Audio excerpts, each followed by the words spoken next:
देखिए, हम किसी पे आरोप नहीं लगाना चाहते, पर यह सच्चाई है कि हरियाणा अपना अनट्रीटेड एफ्लुएंट यमुना में डालता है। हम किसी पे आरोप नहीं लगाना चाहते, लेकिन यह सच्चाई है कि यूपी अपना अनट्रीटेड एफ्लुएंट इस समय यमुना में डालता है। दिल्ली में बहुत सख्ती से एंटी पोल्यूशन मेजर्स को डिप्लॉय किया जा रहा है, चाहे डस्ट कंट्रोल की ड्राइव्स हो।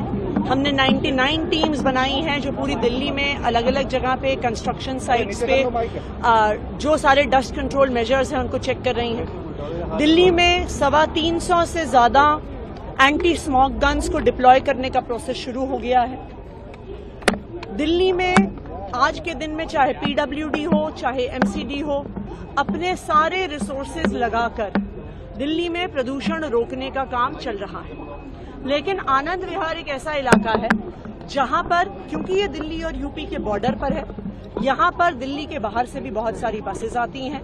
पास में कौशाम्बी का बस अड्डा भी है। आनंद विहार एक ऐसा हॉटस्पॉट है जहां पर दिल्ली में हाईएस्ट AQI लेवल होता है। इसीलिए आज यहां पे दिल्ली के पर्यावरण मंत्री गोपाल राय जी और मैं यहां पे व्यक्तिगत तौर पे खुद आए हैं आनंद विहार में जो सारे पोल्यूशन कंट्रोल मेजर्स हैं उनका जायजा लेने के लिए। कई कदम यहाँ पे लोकली उठाए गए हैं। यहाँ पे जैसा आप देख सकते हैं कॉन्स्टेंटली एंटी स्मोक गन्स चल रही हैं। जो यहाँ के सारे सर्विसेज हैं उनको गीला रखा जा रहा है, सड़कों को गीला रखा जा रहा है कि किसी भी प्रकार की डस्ट ना हो। आनंद विहार के पास जो सड़कें, चाहे वो किसी एजेंसी की हो, चाहे वो MCD की हो, चाहे वो PWD की हो, चाहे NCRTC उन्हें कंट्रोल कर रहा है, चाहे GTIDC उनको देख रहा है, सारी सड़कों का रिपेयर करवाया गया है कि किसी भी प्रकार की सड़क टूटी हुई ना हो, क्योंकि अगर सड़क टूटी हुई होगी तो हर प्रकार का डस्ट होगा। दूसरा, जो यहाँ पे कंजेस्शन पॉइंट्स हैं, उन सब कंजेस्शन पॉइंट्स पे इंक्रोचमेंट रिमूवल ड्राइव्स चलाई गई हैं, क्योंकि जब तक इंक्रोचमेंट रहेगा ट्रैफिक धीरे चलेगा और पोल्यूशन का लेवल बढ़ेगा। हम यूपी सरकार से भी बातचीत करेंगे क्योंकि पास में कौशाम्बी का बस स्टेशन है। दिल्ली में तो अब ज्यादातर CNG बसेस चलती हैं। दिल्ली में अब इलेक्ट्रिक बसेस काफी बड़ी संख्या में आ गई हैं, लेकिन पास में ही सड़क पार करते ही कौशाम्बी का बस स्टेशन है जहां पे ज्यादातर डीजल की बसेस चल रही हैं। तो अभी हम उत्तर प्रदेश की सरकार को भी रीच आउट करेंगे कि वहां पर भी अगर पोल्यूशन कंट्रोल मेजर स्ट्रांगली लगाए जाए तो उसका दिल्ली पे भी असर पड़ेगा। मैम, क्या कारक मानते हैं आप? बॉर्डर है, खासतौर से आनंद विहार कंट्रीब्यूशन होगा यहाँ पे। ये वही एलिमेंट्स कौन से हैं जो इतना ज्यादा सबसे पोल्यूशन इसी जगह पर होता है? देखिए, एक सबसे बड़ा एलिमेंट यहाँ पर है कि आनंद विहार बस अड्डे में सिर्फ दिल्ली की नहीं, बाकी स्टेट से भी, खासकर से यूपी से भी बसेस आती हैं।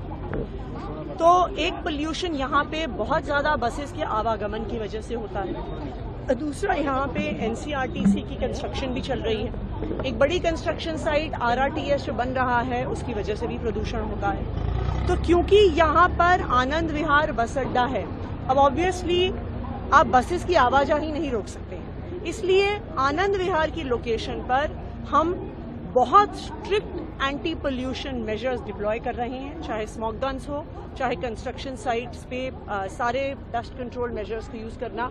कहीं पर भी सड़क अगर टूट रही है तो सड़क को रिपेयर किया जा रहा है। कहीं पर भी इंक्रोचमेंट नहीं होने दिया जाएगा कि वहां पे ट्रैफिक बढ़ जाए। हम उम्मीद करते हैं कि दिल्ली वाले अगर हमारा साथ देंगे, और हम उम्मीद करते हैं कि अगर यूपी सरकार, केंद्र सरकार सब मिलकर साथ आएंगे तभी दिल्ली में इस प्रदूषण की समस्या का समाधान हो सकता है। मैम, छठ से पहले वाटर पॉल्यूशन को लेकर भी विवाद छिड़ा हुआ है, उसके लेकर कुछ कदम उठाए जा रहे हैं? यमुना में टॉक्सिक फॉर्म एक बड़ा इशू है। देखिए, हम किसी पे आरोप नहीं लगाना चाहते, पर यह सच्चाई है कि हरियाणा अपना अनट्रीटेड एफ्लुएंट यमुना में डालता है। हम किसी पे आरोप नहीं लगाना चाहते, लेकिन यह सच्चाई है कि यूपी अपना अनट्रीटेड एफ्लुएंट इस समय यमुना में डालता है।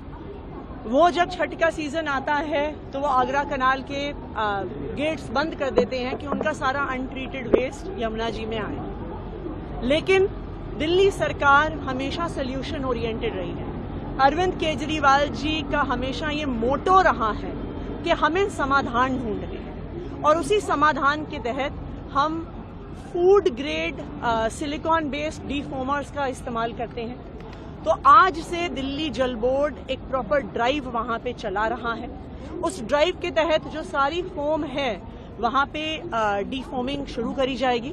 तो इसलिए देखिए, वो चाहे काम खराब करने की कोशिश करें, वो चाहे दिल्ली वालों को परेशान करने की कोशिश करें, लेकिन आम आदमी पार्टी अरविंद केजरीवाल जी के नेतृत्व में दिल्ली सरकार हमेशा दिल्ली के लोगों के लिए कोई ना कोई समाधान जरूर निकालेगी।